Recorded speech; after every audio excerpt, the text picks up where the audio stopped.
That's Paul Simon. You can call me Al. I may not reply, but you can call me Al. It's 9:10. Hope you're having a good start to your Monday. It's the Flying Dutchman and Lavinia on the morning drive with you. Hope you're having a good start to your day. We are live on Facebook and on YouTube with Hedy Khoo, senior correspondent at the Straits Times. Hedy, welcome back. Hi, morning. Yeah, good to have Thanks you for here. having me. No, always good to have you here. So we're actually going to see something really, truly amazing, and this is for the first time ever, which you actually went to, cover. We are going to see the Manchu-Han Imperial Feast, right? And this is over at the restaurant Man Fu Yuan at the Intercontinental Singapore. It's fascinating because it's history, it's culture, it really is a feast. Like for I'm Pranakana, it's kind of like the tok panjang sekali. You know, like, No, but It's what is a Manchu-Han Imperial Feast? Yes. I think it's a very elaborate feast. I can't really tell you what it is since I didn't attend any. Right. But it's a very elaborate feast, and I think the origins are kind of blurry because Sure. nobody really knows for sure, and there are a lot of gaps even for that's what one historian told me. But some say that it's a mashup between like Manchu and Han cuisines, but the prof that I spoke to, I think he disagrees. So it's like he thinks, he wrote a book about it that covered, Wow. like there was a section devoted to this.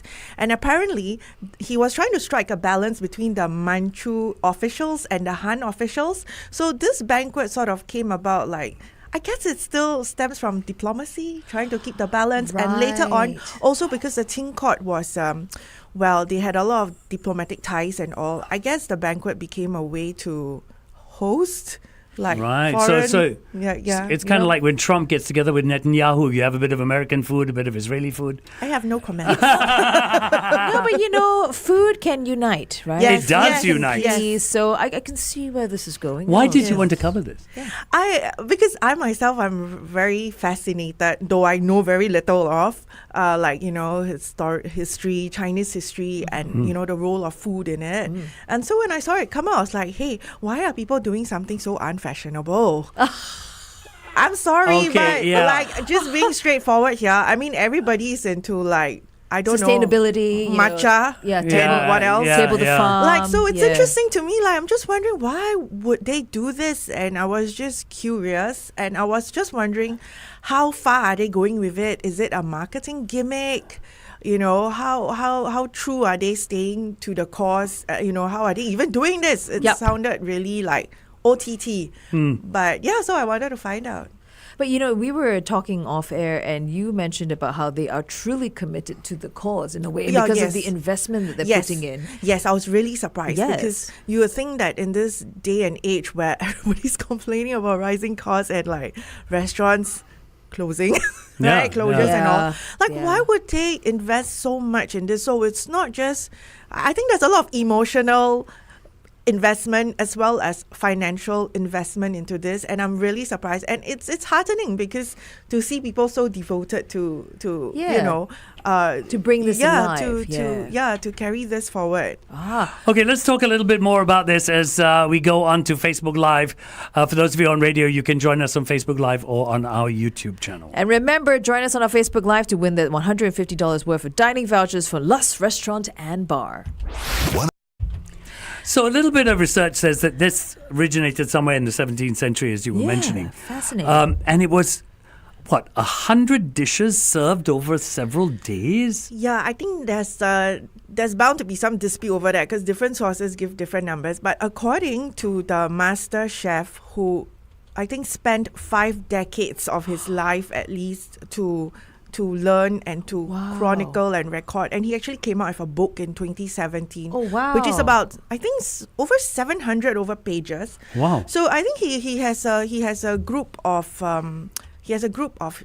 culinary disciples and some of them are famous chefs in China. Wow. And they helped him put together the book. So what they did was they sort of replicated the recipes, did beautiful photos, very ornate, elaborate servingware, and, a lot of plating. It's a lot of carving, and I don't know, it's crazy. It's like Chinese fine dining, finest fine, I don't know, like to that infinity. And so, it's sorry, what was the question again? I just got so caught up in No, the I mean, plating. surely if they're doing it in Singapore, this cannot be 100 dishes yes. over several days. Yes, right? the number of dishes. So no, they have to do a truncated version because the actual feast, I think, would take a few days to get through it, like several banquets over several days. Oh, goodness. But so in Singapore, Yep. they are doing this, I think it's really, 5 hours to get through a truncated version of 40 dishes. Oh my goodness. I think it's about 8 courses, but they're split up, split into. Yeah. And it's very elaborate. It's so elaborate that I think Chef Aaron Tan actually went to borrow dragon stands, vintage dragon stands. So each stand can hold, I think, 4 plates.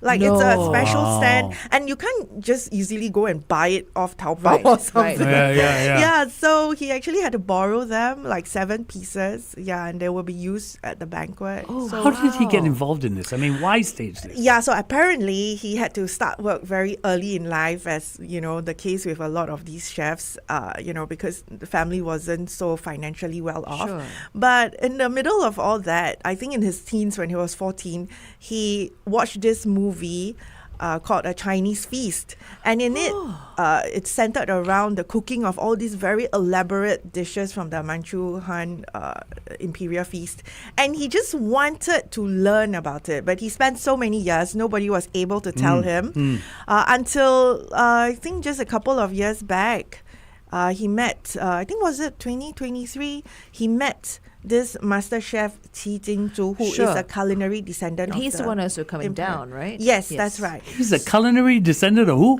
Yeah, so apparently his master chef learned from one of the last imperial chefs who served the Qing court. Wow. And actually cooked the thing, as a job. So, yeah, so he I suppose he says he is the culinary descendant. And so then he spent, I said, like 5 decades researching and learning and stuff. Yeah, so the dishes at this upcoming feast will be closely aligned with what's laid out in the book. Oh, that's so, interesting. Yeah, right down to the plating and the plates. Did they explain to you because there must be challenges trying to recreate something from hundreds and hundreds of years ago. Yes. So obviously, back in the day, they were eating stuff like bear paw, monkey brains, all kinds of exotic stuff, which is really not PC these days and outlawed. Yeah. So instead of the real bear paw, they have so his master chef came up with a beef version using beef to replicate it, I believe. But over here, Chef Aaron noted that like quite a number of people, may not eat beef. So he's chosen to use pork instead. Okay. So they use like pork skin to, do the exterior, and then I think pork and pork tendon for the interior. And he had to borrow the molds from his master chef who has a mold to have him shape all this meat into into a bear paw shape. Yeah. Yeah. Wow. So there's a picture in the article. That's amazing. Yeah, it Wow, really that's looks just like a crazy. bear paw. I don't know if that's considered appetizing, but well. That is just But crazy. I mean, just thinking about this feast is really fascinating because you think about it, it's about your partaking in history, right, through every mouthful. But it's also that you get to be, experience what's it like as as royalty, in a way, right? Yes. So that is really, that's quite a unique experience. I think that's why he said 5 hours, so you feel like, because I asked him, how can anybody get through a 5-hour dinner? I asked him this several times because I was like in shock, 5 hours to get through dinner. I mean, even sitting through a wedding dinner is so torturing. Okay, I didn't say that. That's off record. Let's just delete that part. Okay, we'll delete that one, yeah. But 5 hours, and he said, well, if you are, that makes it very real, because imagine if the emperor were to invite you to a dinner, would you dare to say no? You'll be like stuck there, right, eating for 5 hours? Yeah. No, but if you think about it, there was no Netflix back then. So, No. it's none of all No. our modern distractions. No. So actually, the 5-hour banquet or longer was like their main form of entertainment. I don't and a think privilege. I don't think they just kept eating for 5 hours. I'm pretty sure they had Song and entertainment dance, in yeah. between, dances and music and like all kinds of Right. artsy stuff Yeah. going on. So if this meal is 5 hours long, Yes. how long does it take to prepare? Yeah. Well, the I think they started planning for it. He came up with the suggestion last year. And by the time his management agreed, was the start of this year. So in March, he started preparations, informing his team, getting organized. And then they have to start practicing the dishes because these are not dishes that they cook on a regular basis. Right. Like some of it, yes, because dealing with abalone and all that, they're familiar. But so he split his kitchen crew into different teams. Wow. And they each had to practice. I think they have to practice and master and perfect the dish in I think in 6 weeks or something. They have a number of dish. So they, every month they have to continue, practicing and accumulating the new dishes. Yeah, because you said the it's menu. 40, even though it's truncated. It's 40 yes, dishes. Yes. I'm not even sure if 5 hours is enough. Yeah. But like you pointed out in the original sort of Imperial Feast, it's over a few days. So maybe it wasn't 5 hours during their time. Maybe it was 2 hours, and the Empress I want to go and watch something else. I'm just wondering, I don't know how they did it back in the day because they didn't have fridges, your kind of favorite appliances. Yeah. And how did they do it? Because they don't have ice makers, That's true. Within That is easy true. reach, Exactly. right? Coolers, chillers. Yeah. That's So really pretty- strange. Okay, I tell you what, let's go back onto radio. There's a lot more I want to find out about this, actually, because Indeed. so much has changed. I want to see how they've managed to do this without interrupting the authenticity of it all. Nice stuff. Toad the Wet Sprocket, all I want. It's 9:21. So we're talking to Hedy Khoo about this Manchu-Han banquet that's coming to That's Singapore. So as we modernize, many old customs are being lost. I mean, today's fast-changing world. Do you think that parents should encourage kids to learn about history and cultural traditions, or just let them move with the times? Because here's a man who's kept this going. He studied it. As chef who studied it. Should more people be studying history? I think so, because there's so much to learn from it. You might think it's not relevant, but actually it boils down to being human, isn't it? I mean, we're all human, and humans will make the same mistakes and make great discoveries and stuff. And sometimes it's cyclical, isn't it? It's like fashion. True enough. Yeah, and I think it's good to. I think parents themselves should learn about it before encouraging their children. Yeah, because we get so caught up with our modern day life, we forget to look back. Yeah, but looking back can help us look forward, I think, sometimes. And I think we take a lot of things for granted. You know what I mean? think we It's do. it's served to us, we just eat it and then we move on, right? Which is kind of sad, isn't it? It is. Yeah. It's kind of sad. Beyond the food, did they tell you what else this experience would bring to people? Well, I think they're going to bring in dancers, but at the time that I spoke to them, things were not quite firmed up yet, and I think they were trying to get musicians, maybe a kucheng player, somebody who can play the kucheng, and then I think there'll be calligraphy. I think, and then at one point in time, I think the chef had this high hopes of bringing in a replica throne so that people can take pictures, but I'm not sure how that is If he's panning bringing out. in the replica throne and he needs someone to play emperor, I can play emperor. Oh, for him. and speaking of that, the staff will be dressed in Qing era costumes, like the service crew. Wow. Yeah, That's so they really amazing. want to sort of reenact, bring it this to whole life. bring Yeah, history to sure. life. Yeah, as Wow. far as they can. Have you? I mean, you've been doing food for a while now. Have you ever heard of anywhere in Singapore going to these kind of lengths before?